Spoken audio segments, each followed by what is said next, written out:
Praise the Lord. இன்றைய நாளிலும் ஆண்டவர் நம்மோடு இடைபடுகிற வார்த்தை கொலோசையர் 3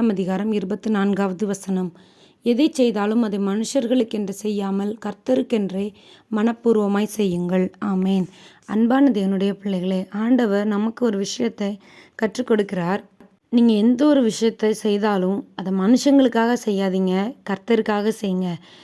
ஒரு விஷயம், நம்ம மனுஷங்களை அதிகமாக பிரியப்படுத்த முயற்சி செய்கிறோம். நம்ம யாரை நேசிக்கிறோமோ அவங்க நம்மளை திருப்பி நேசிக்கணும் அப்படின்னு நினைக்கிறோம். அவங்களுக்கு இது செஞ்சால் பிடிக்காது அப்படின்னா அந்த செயலை செய்ய மாட்டேங்கிறோம்.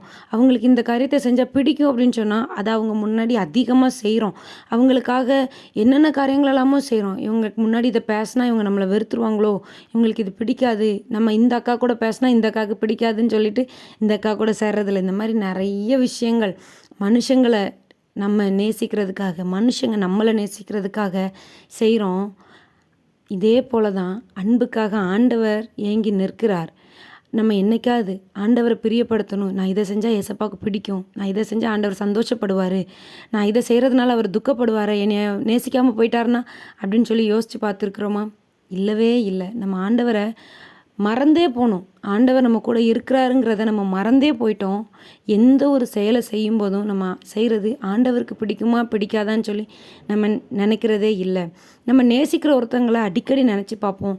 இவங்களை பார்க்கும்போது இதை சொல்லணும், இதை செய்யணும், இவங்க கூட போய் இதை வாங்கணும், இதை சேர்ந்து செய்யணும். இந்த மாதிரி நிறைய விஷயங்கள் அவங்களோட ப்ரெசன்ஸ் நம்ம கூட இல்லைன்னா கூட நம்ம அதை கூடவே இருக்கிற மாதிரியே ஃபீல் வச்சுருப்போம். ஃபோன் பண்ணி பேசுகிறது, அவங்க வேலைக்கு போயிருந்தாங்கன்னா வந்ததுக்கப்புறம் டைமை கரெக்டாக பார்த்து பேசுகிறது. ஆனால் இந்த முக்கியத்துவத்தை ஆண்டவருக்கு கொடுக்குறோமா? ஃப்ரெண்டு 7 மணிக்கு வருவா, வந்தோடனே கூப்பிடணும்னு கரெக்டாக டைம் பார்த்தோன்னே கூப்பிடுவோம். ஜெபிக்கிறதுக்கு 7 மணின்னு டைம் ஃபிக்ஸ் பண்ணியிருந்தோன்னா யாராவது சொந்தக்காரங்க வந்துட்டாங்கன்னா சரி பரவாயில்ல, இவங்களை பார்த்து முடிச்சதுக்கு அப்புறமேட்டு ஜோம் பண்ணுவோம். நீங்கள் சொந்தக்காரங்க முன்னாடி போய் 7 மணிக்கு நான் ஜெபிக்கிற நேரம்னு போய் முழங்கால் போட்டிங்கன்னா உங்களுடைய பக்தி வைராக்கியம் அவங்கள அசைக்கும். இந்த மாதிரி நம்ம ஆண்டவருக்கு சாட்சியாக இருந்திருக்கிறோமா? இல்லவே இல்லை. நம்ம ஆண்டவரை மறந்தே போயிட்டோம்.